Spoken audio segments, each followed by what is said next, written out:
Some farmers in California are saying they are at war. Well, at least in a war zone. For those of you with sensitive ears, I know war is kind of a tough word these days. So, you know, a strong disagreement where people are maliciously attack might be the wrong word. Well, you guys know what I mean, right? I hope you know what I mean.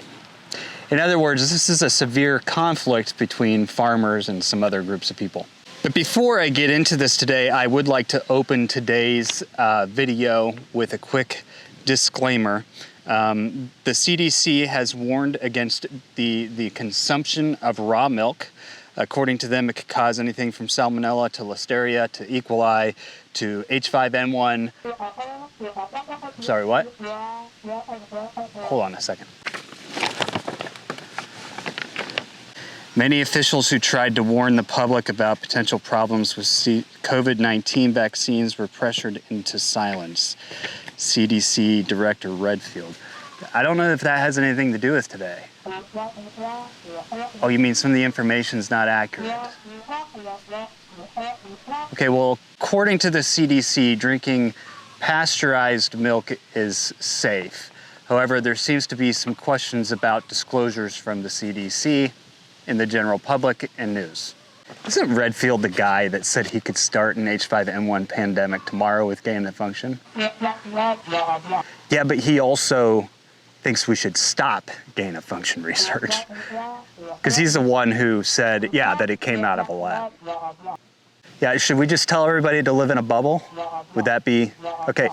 So our recommendation to you is to live in a bubble. You know, I think, you know, because we put the government into so much control over healthcare. You know, everybody wants to see universal healthcare, free healthcare for everybody, et cetera, and et cetera. What people forget, and when you do that, is that you end up putting the government in a position where they have to mitigate that risk, okay?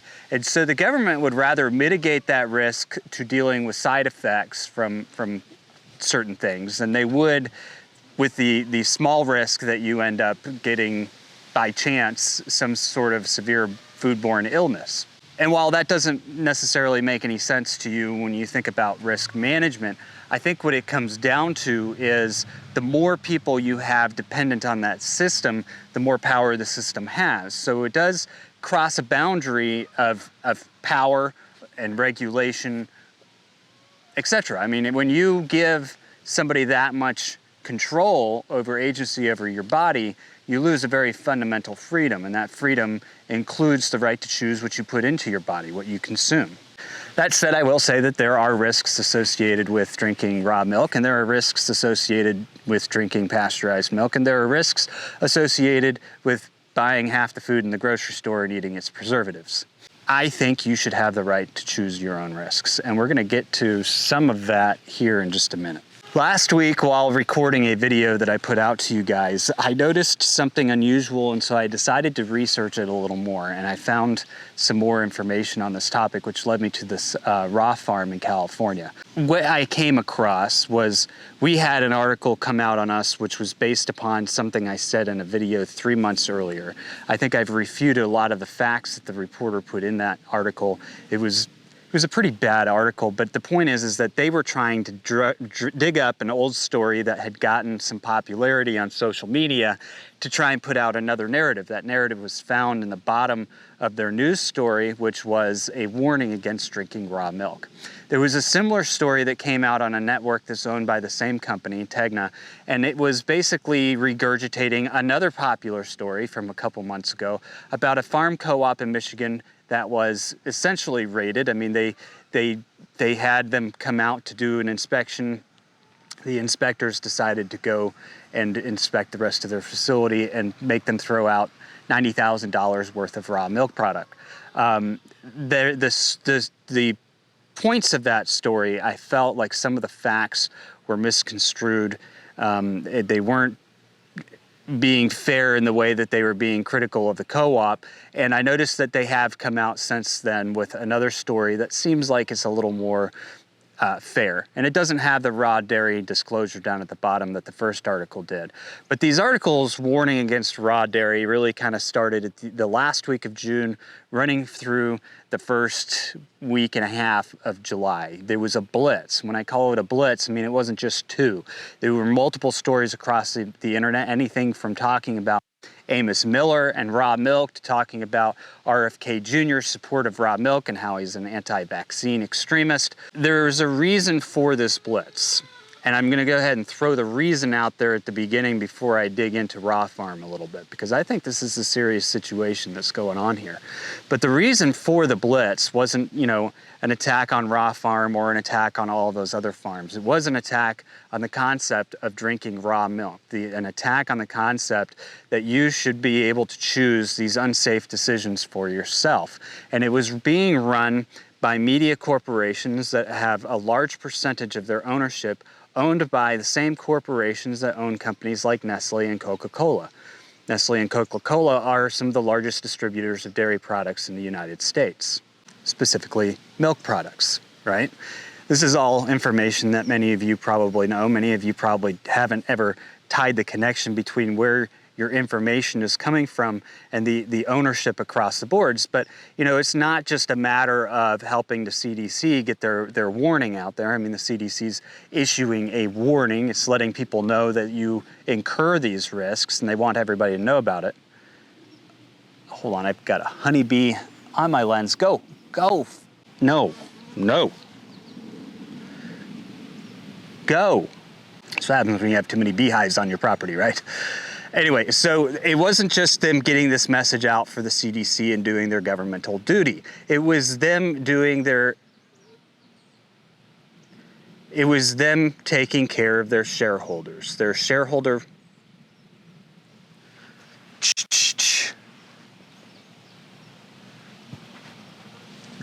But it was also them fulfilling their shareholder responsibility to... I swear there's about to be one less bee on this farm. But it was them fulfilling their shareholder responsibility, their responsibility to their shareholders to continue to build value. And that value isn't necessarily in their publication, but that value is within other companies that their shareholders also own. To me, that has a lot more to do with this than reiterating a CDC warning. Around that same time, the state of Delaware, which is the first state of the United States, they're known as the first state, was passing the Dover Bill. The Dover Bill is also known as House Bill 273. And in the Dover Bill, basically what they're doing is they're allowing the 13 small dairies in Delaware. Delaware is not a very big state, but they're allowing any dairy really in Delaware to sell raw milk directly to the consumer. And a lot of people may think, well, this is a horrible time to do that with H5N1 flying around. But the reality is there hasn't been a single case of a person getting H5N1 from drinking cow milk as of yet. And there have been animals that have gotten sick off of raw milk, but they haven't gotten H5N1 that I know of off of raw milk. I mean, maybe there's a story floating out there somewhere that I haven't read. There's been concern that even allowing the calves to drink the milk from their mothers could give them H5N1. But luckily, these same companies that own everything else also own companies that create milk substitutes that they can give to their calves. Do I think that there's a risk of you getting H5N1 from drinking raw milk? I think it all comes down to management, how those animals are managed. And Raw Farm is a perfect example of how to manage this situation. That's why I'm going to talk about them in just a minute. But, the risks are, somewhat controllable. They should be just as controllable as they are in the pasteurization process or anything else. There's ways of doing testing. There's ways of knowing what product is going out there to the consumer, right? They can even test pasteurized milk and see if there was any H5N1 in it before it was pasteurized. It will show dead cells of it. They found it in raw milk on the shelves. So as far as safety goes with these products, I think you just have to pay attention to where you're getting it from, what their practices are, and if they're implementing anything to help combat the issue. Right? Because there's always a way to combat the issue. According to Eric Buxton, a senator from the state of Delaware, folks want products that are organic. They want to trust the food sources that they have, not just because of something like pasteurization, but because of additives that are included in the milk that you consume. the food products you consume. You know, I have the Yucca app. Have you guys ever tried the Yucca app?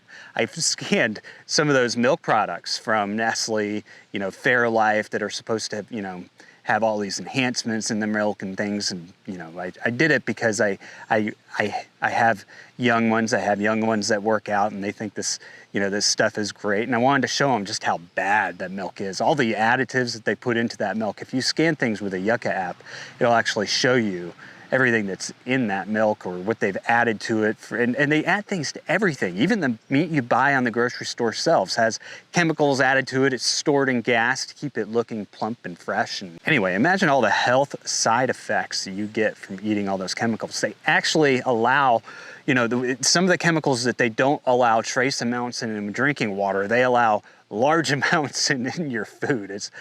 It's crazy. It's hypocritical. It's a poor system. Anyway, Eric Buxton, in regards to this bill, said, to the consumer, it's your choice. To the dairy, it's still your choice. And that's basically what I think this comes down to, is it should come down to your choice as a consumer, how you want to consume food, what food you want to put in your body. And to the farmer, it should be their choice how they want to conduct their business and how they want to reach their consumer, what market they're interested in going into.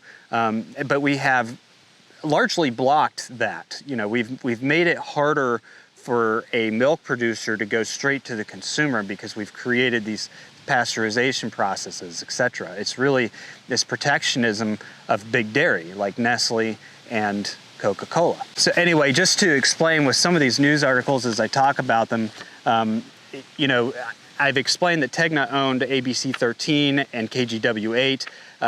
Tegna is a name abbreviation, kind of name change of Gannett. When Gannett separated, half of Gannett went towards news publications. So USA Today is one of those publications, and Tegna went more towards the televised news network. Same ownership you'll find in both of them, although Gannett, you know, the top owners are a little more diluted than having 30% control, but they're still kind of a brother-sister company. Companies like ABC or AP News are fed articles from people within their guild, which include people from Gannett and Tegna. And then you also have, you know, Food and Safety News, which is put out by Marler Clark, an attorney.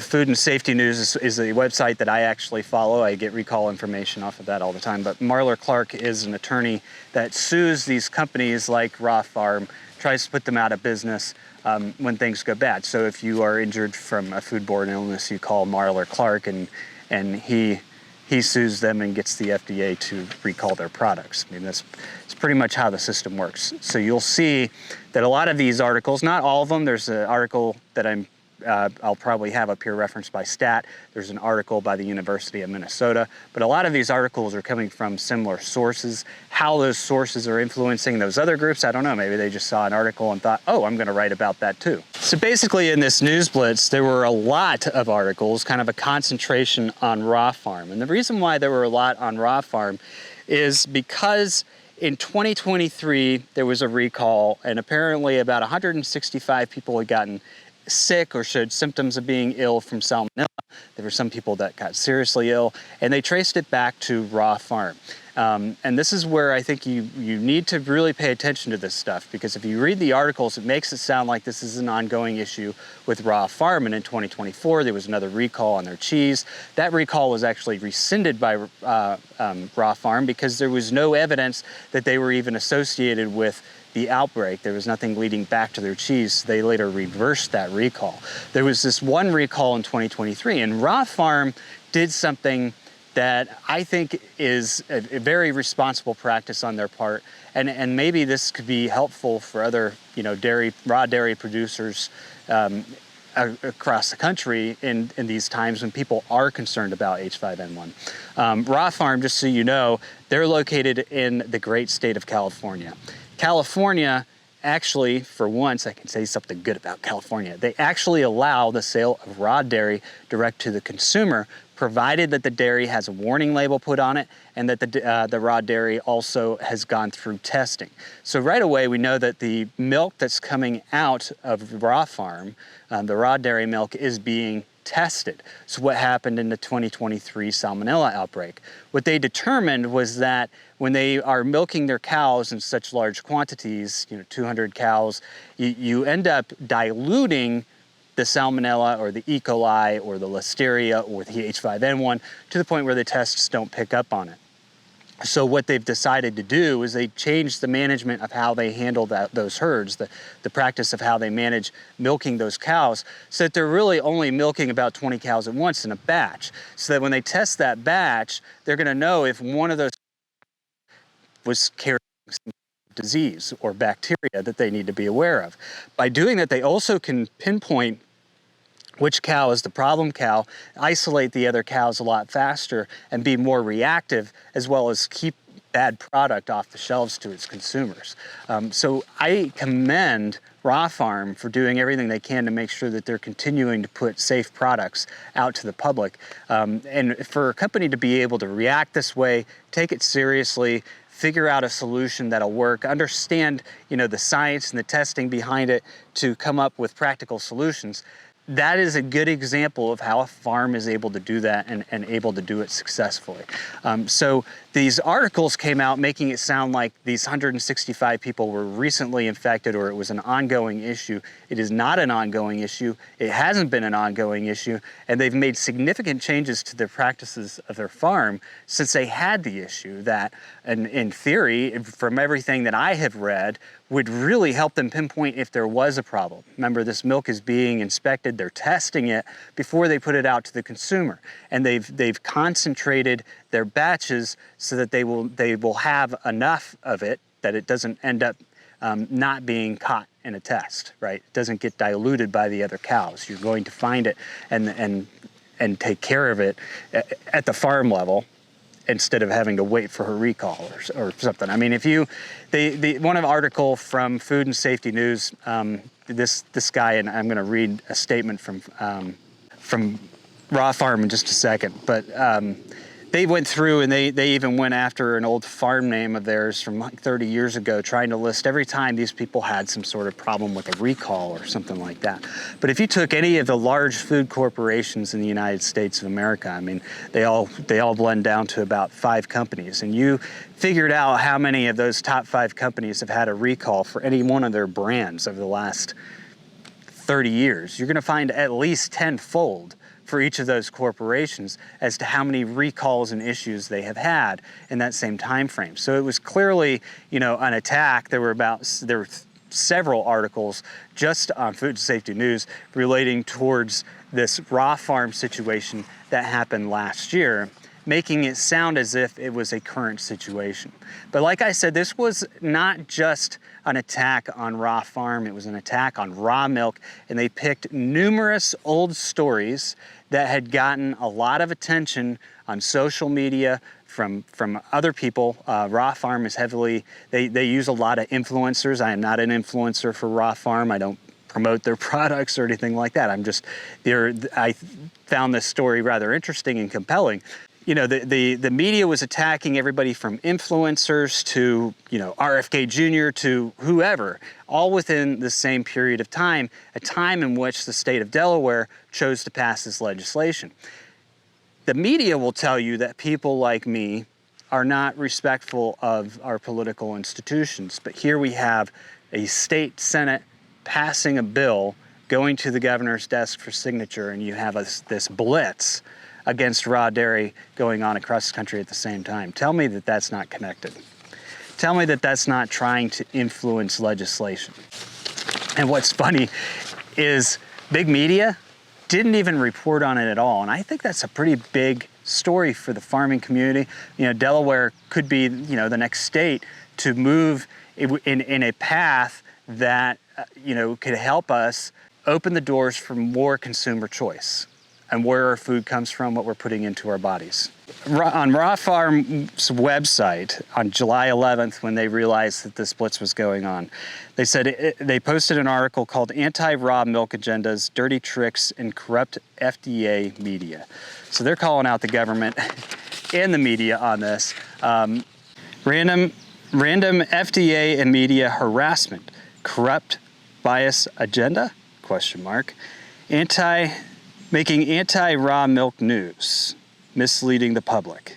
And this is what I'm talking about. This is something that I noticed myself, and then I found Raw Farms' release on this rather interesting because it fit exactly what I was coming across. FDA and affiliated food safety attorney, that would be Marler Clark, attempting to punish Raw Farm by rehashing 10-month-old news. There is no recall. That's what I was saying. There is no new recall. What they're referring to happened in the past. And then the attempt at making it sound like there was another one in 2024, that wasn't mandatory, it was voluntary, and it was rescinded because they found no issues with it. Let this be clear, we have been in a battle for years with the FDA over our right to access clean, delicious raw milk. I would argue that that's with any type of clean, delicious raw food product. This is just the most recent of a long history of dirty tricks. If you see concerning and questionable headlines, please be very clear, we are in a war zone with a corrupt system that hates raw milk. And it's not just the system. Like I said, look at the ownership of these media sources. This is why ownership is important. This is why you have to understand the connections between all these people. Because what those media sources are doing is right by their shareholders. Their shareholders, what's right by them is protecting Big Dairy, protecting Nestle, protecting Coca-Cola. There is a long-standing hatred of raw milk by a particular publicity-seeking attorney.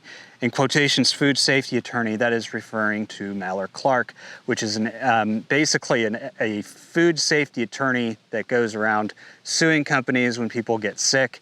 He works very closely with the FDA. And it says here, with close connections with the FDA. So they don't want to call him out on it, but again, these articles a lot of them were being fed off of a website that is sponsored by this law firm. I'm just putting two and two together. You know, maybe he doesn't have something against raw dairy. I don't know. I don't know Marler Clark or the law firm, but I do know that that is the reference being made here. Your support of our family farm allows us to continue this important battle for your freedom to choose nourishing and whole foods for your family.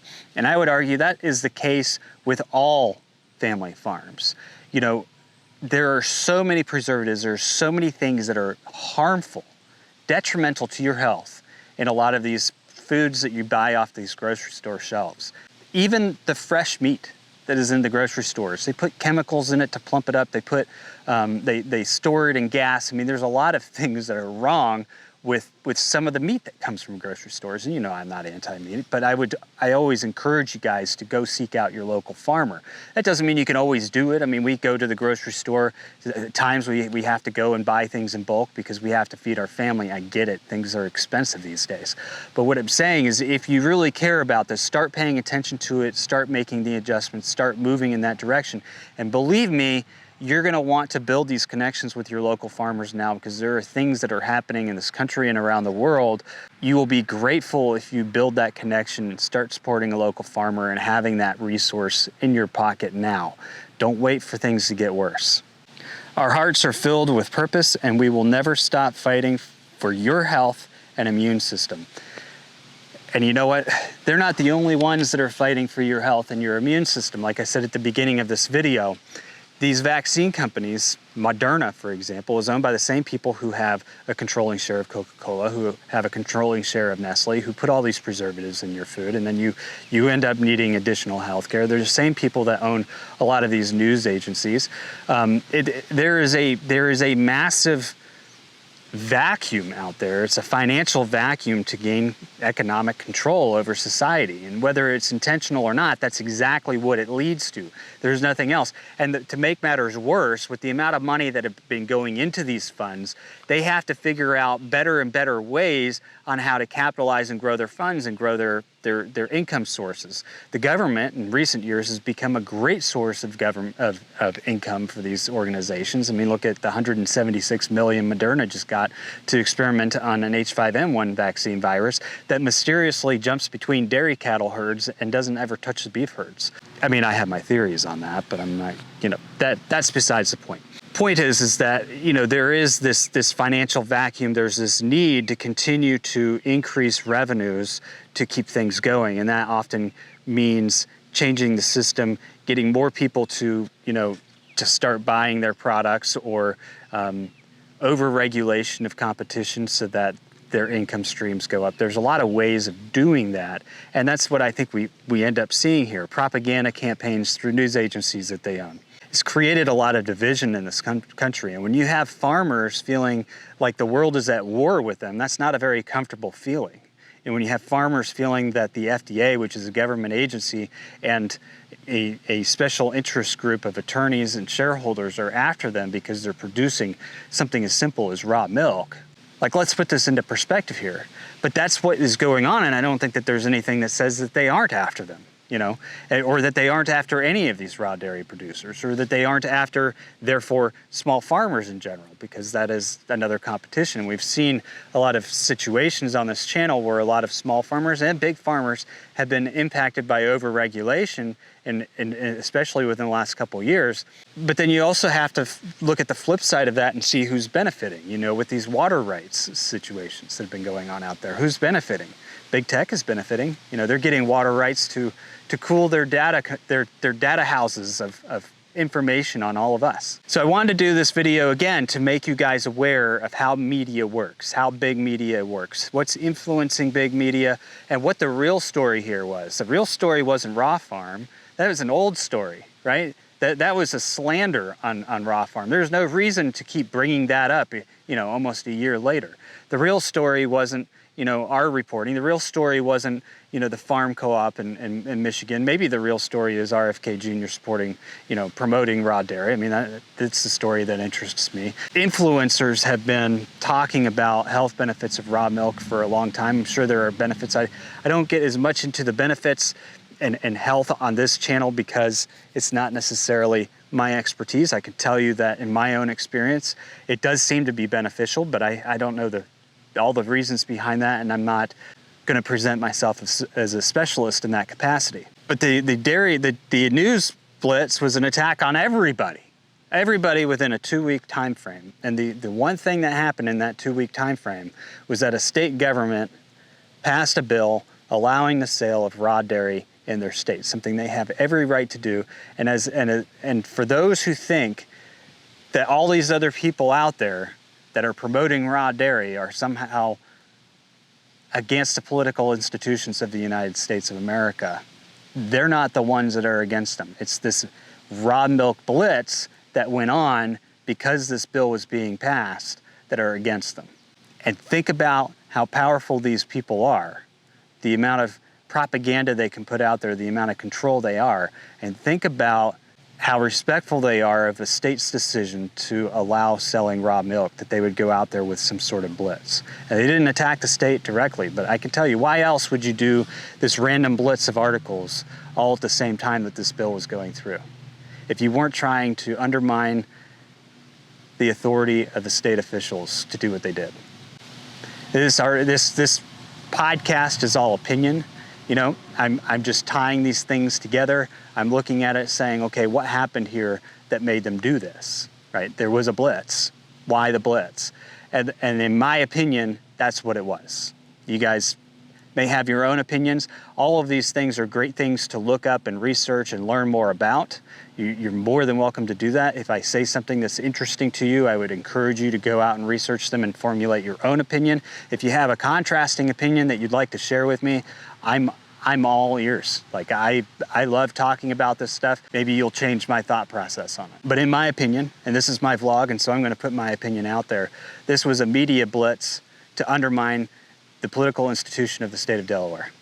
In any case, guys, have a great week, and remember to defend the right to farm. You can help support this podcast and this channel by buying some of our Defend the Right to Farm shirts or shopping online at Yanasa Trade & Co.